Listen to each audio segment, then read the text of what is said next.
Welcome to That's the Word, wholesome tales for the whole family. I'm Father James Yamauchi. Today's story, based on a true story. The boy and his father watched the movie quietly. A few of the characters are joking it up. Then one made a comment, and all fell silent. Both the boy and his father knew what happened next. One of the older, grizzled characters related slowly and ominously a tale of a disaster and how he lived through it. A terrible, tragic moment filled with horror and forever sealed into his memory.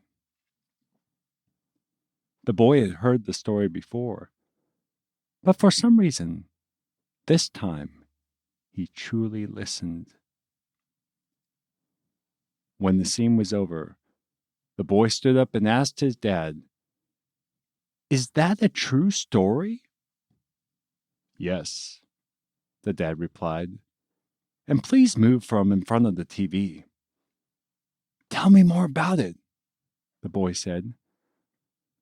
"I do not know too much about that disaster," said the boy's father, "other than it is a true story. If you want to know more, I will take you to the library and you can check out a book on it." The boy already knew that was what his father would say. But he welcomed it this time. He was looking for a history fair project, and he thought this disaster would make a great one. The father had to do some research at the university library, so one day he took his son along. The father took the boy down to the proper section of the library, pulled out a large stack of books, showed him how to use the index, and put a legal pad on the table. He said, "I am going upstairs to do my research. While I am gone, go through these books and write down summaries of what you find. In an hour, I will come back and we will discuss what you learned." An hour later, the father returned to see only 4 or 5 lines written on the pad. The father, disappointed, asked his son, "What have you been doing for the last hour?" "There's almost nothing in any of these books about the disaster," the boy responded. The father was skeptical, certain the boy had just slacked off. He sat down with the books to show the boy how research was done. After a while, the father told the boy, "Something's wrong. Why was this major disaster not thoroughly discussed in the history books?" The father and son went and searched through more books, newspapers, and even the internet, but they could not find any substantial information on the disaster.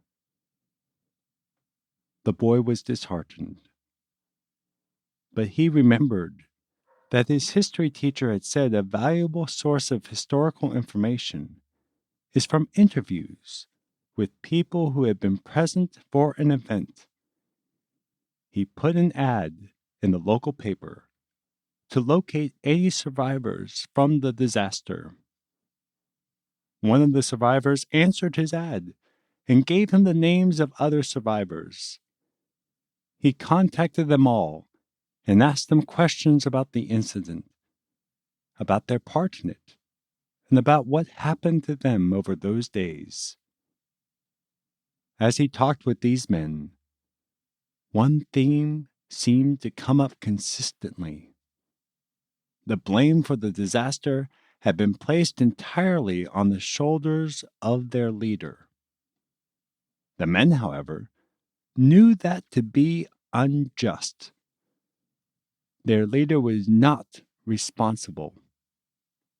And, in fact, the people who had blamed him were the ones who were responsible for the disaster that unfolded.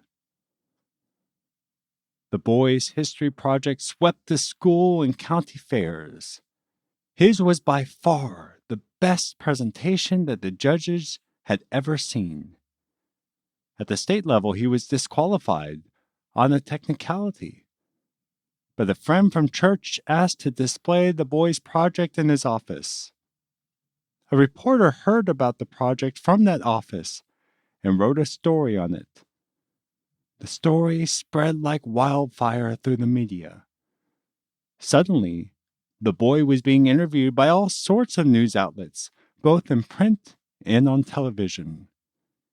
He got to visit the Capitol and met with some of the most powerful men in the country. The survivors of the disaster cheered him on. This boy, with his History Fair project, did more in a few months than they were able to do in the last few decades to exonerate their leader. Together, the boy, these men, and their allies in Washington were able to finally set the record straight and exonerate a man who, through no fault of his own, had to live through an excruciating 5 days at sea with his men. For the next 2 decades, this leader had to live with many of the families of those who died, believing that he had killed their sons. In the end, he committed suicide.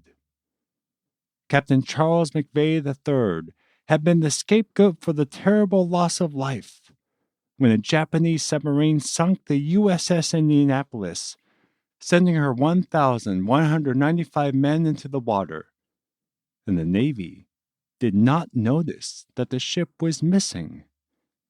It was 5 days before a pilot accidentally discovered the remaining 316 men who had not died from exposure or been eaten by sharks. These men who remained worked hard to clear their captain's name for decades, but they only got the media attention they needed to push for a resolution of Congress when an 11-year-old boy named Hunter Scott entered his school history fair with a project on the USS Indianapolis. After hearing the ship mentioned in a short scene from his father's favorite movie, Jaws. And for this week, that's the word. We have an exciting afterword to share, but we also want to forewarn if you have not listened to Court Martial Clemency, which was released on April 7, 2021, we urge you to do so before listening to the following. John Peter, when you and I started this podcast at the end of 2020, I don't think either of us would have foreseen how fascinating it is to do research about these stories and also learning about areas that affect the stories from a larger context. It's just been very fascinating doing the research. I know you have enjoyed that. Absolutely. And it's fascinating when we dive into a story and there is actually another story that's more interesting, perhaps, than the original one. In this case, we were actually not even looking into that. We were putting together the story extras for the story, which is typically a process of finding pictures of the key people involved and some of the key things involved. And that was for Court Martial Clemency, when we stumbled across this much larger, broader, more intricate, and really fascinating story of the crew of the USS Indianapolis and her captain. And there are so many things to unpack here. We can't do it all in this few minutes that we have with the afterword. But what is the resource that we found that can help if people want more information? The book that we use primarily for the details in the story is a book called Left for Dead. I do not know who it's written by. We will have it linked in the story extras. You probably can find it at your local library. I found it actually through our library's ebook service, which was really nice because I could get it instantly. For me, what's most fascinating is someone's history fair project. I remember doing my science fair project when I was a kid and being very proud of the fact, since I wanted to be a meteorologist growing up, that I was able to come up with a formula with the help of my dad's engineering and mathematics background for the number of hurricanes and tropical storms. And I still, to this day, think to myself, hey, that was an awesome project. That was very unique. But it's so small compared to what this young man did that had an impact on a whole crew, and especially their captain. It's amazing what somebody, I mean, it was special because this young man did a ton of research, Hunter Scott.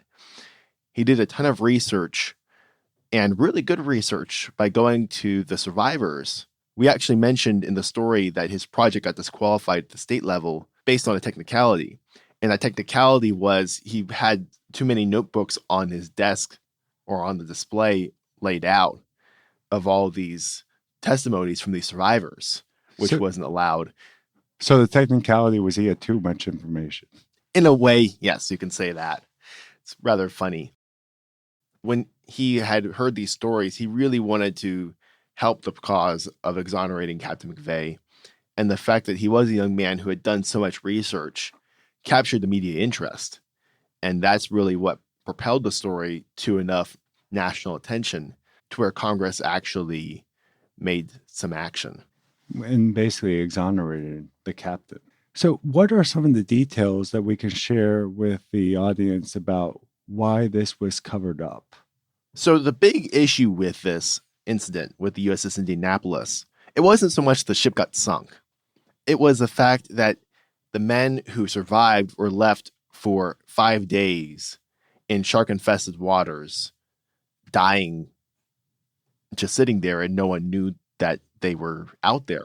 No one recognized that they hadn't come into port, even though they were supposed to arrive at the port the day after the ship was sunk. Mm-hmm. So it should have immediately, even if there was no distress signal, there should have been some rescue missions launched to go and find these guys. Because where is this ship with 1,200 men on it?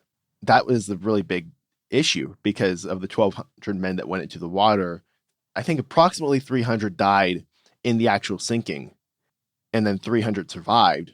So that leaves another approximately 600 men, 500, 600 men who died because they were not rescued. That was the big scandal of the USS Indianapolis. Now, what the Navy wanted to do was they wanted to draw attention away from that. And they wanted to have a scapegoat for what happened. So Captain McVeigh was the chosen scapegoat. He actually even is quoted as saying it's for the good of the Navy after his trial.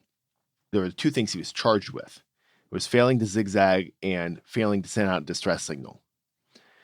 The failure to zigzag was something that was semi-standard practice for evading submarines, and most people agreed that it really didn't work, including the expert witness the prosecution brought and the submarine captain who had sunk the USS Indianapolis, the Japanese sub-captain. He understood enough English to know that they were not translating him correctly, but they didn't listen to him. And just as a reminder from our previous story, to your point, that they actually brought, after the war, the Japanese submarine commander to actually testify at this court-martial trial. Exactly. So the other one, which he was not convicted of, but was still part of the proceedings, was failure to send the SOS signal. And one of the issues was that, well, no one received the SOS signal. After Hunter Scott did his project and it got media attention, he actually received information from 3 different people who were in 3 different radio rooms during the war in the Pacific. They had all 3 received the SOS signal. One of them went to the commanding officer, and the commanding officer said, let me know if they call again. And he also reeked of alcohol. The second one, they said, well, they didn't confirm that they were sinking, so it must be a Japanese trick. They expected a response, I guess, from the ship that already sunk to let them know, yes, we are actually sinking. The SOS was not just a fluke. The third person who received the SOS actually sent out rescue ships, but the commanding officer of the place, he was at cards and left instructions to not be disturbed. When he came back, he was so upset that he wasn't consulted that he ordered the ships back. And so there's a scandal involving a whole lot of different people. It was a combination of many different factors of negligence and just bad protocol that led to this tragedy happening. There were probably 7 or 8 different points at which this could all have been averted. And rather than addressing those points, the Navy chose instead to court-martial Captain McVeigh and then just not punish him afterwards. Because if somebody had acted, there would have still been the loss of the USS Indianapolis, and there would have still been loss of life, but not to the scale that we experienced. Because think about that, 5 days in shark-infested waters. I mean, that's amazing, and with no sign of anybody helping. And we also have to remember that the USS Indianapolis went down real fast. So at least for one of the scenarios where they say, well, we need to have another signal, there was barely enough time to just put out one SOS, let alone multiple ones, because how long was it? Do you remember the USS? Was it like 12 minutes, 18 minutes, something like that? I think it was 12 minutes. And I think they were having problems at that point, even receiving messages. So they couldn't confirm. They didn't know that anyone had heard them when they sent it out. They were just sending out messages as fast as they could. And one last thing we want to bring up is that there are some unsung heroes among the men of the USS Indianapolis. We won't get into all of them. We mentioned the book that you can look at, but one individual we want to point out is Father Thomas Conway. Father Thomas Conway was a chaplain aboard the USS Indianapolis. He survived the sinking. During the time when they were floating in the water, he would go from group to group, swing back and forth, encouraging the men, praying with them, administering the sacraments, and bringing men back into the groups who are floating out there. There are a lot of men like him who went and swam out to grab individuals and bring them back so that they were floating with the group. Many of those men did not survive. They would swim out and be attacked by a shark at some point. Father Thomas Conway disappeared after 3 days and lost to the sea. So at some point in that 5-day ordeal, he succumbed to the sea. But during that time, he ministered to many men and demonstrated great heroism in that great adversity. And we're looking at an article online that was written about Father Conway. It was just released in 2021, and it talks about how he was posthumously awarded the Navy Cross. So a fascinating story. Who would have ever thought that from a child watching a movie with his father by Steven Spielberg, that we would have the light shown on this incident, this tragedy, and know the truth of the matter and be able to acknowledge it.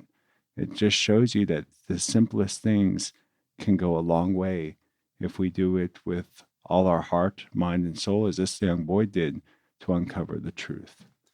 I don't know about you, Father, but Hunter Scott really inspires me when we're doing research on That's the Word, for me to go and make sure that whatever we're telling in these stories, to just dig that much more deeper and do that much more research whenever bringing any story to you all. It's absolutely true. I don't know if in our earlier episode where we talked about the story from last week, if we mentioned it, but there's a lot of times where you hear stories about things and stories get passed down, and sometimes there's embellishments and sometimes there's different layers added to it.